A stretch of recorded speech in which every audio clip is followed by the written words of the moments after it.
Hello everyone, আসসালামু আলাইকুম। কেমন আছেন সবাই? আশা করি অনেক ভালো আছেন। আপনাদের দোয়া ও ভালোবাসায় আলহামদুলিল্লাহ আমিও অনেক ভালো আছি।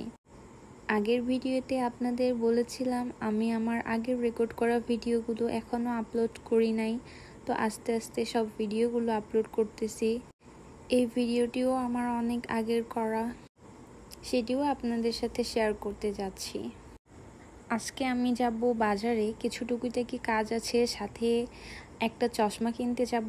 আমার মাথার উপরে যে চশমাটা দেখতে পাচ্ছেন, এটা আমার বান্ধবী আমাকে গিফট করেছে।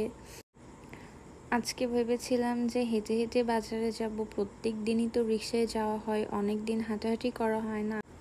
যেমন কথা তেমন কাজ, হাঁটা শুরু করে দিলাম যে আজকে হেঁটে হেঁটেই আমি বাজারে যাব। আমি আমার চশমাটা দেখছিলাম, এটা আমার বান্ধবী আমাকে গিফট করেছে।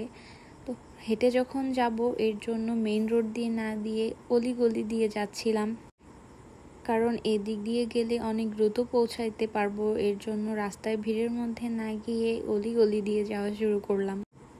এই তো অলরেডি আমরা মেইন রোডে চলে এসেছি, এখন এখান থেকে হাঁটা শুরু করছি।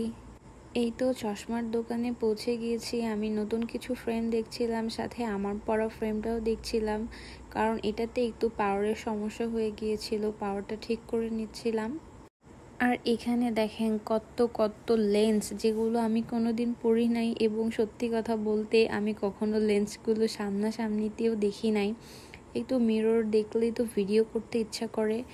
মিররে ভিডিও করছিলাম আর নতুন চশমা বানাইতে দিয়েছিলাম, যার জন্য বসে বসে অপেক্ষা করছিলাম, কারণ কোনো কাজ ছিল না, মেইন কাজ ছিল আমার চশমা নেওয়া।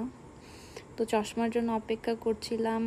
ওনারা আমাকে বললেন আর কিছুক্ষণের মধ্যে আমার চশমাটা রেডি হয়ে যাবে।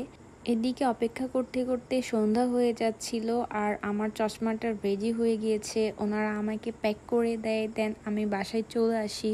তো আজকের ভিডিও ছিল এই পর্যন্ত।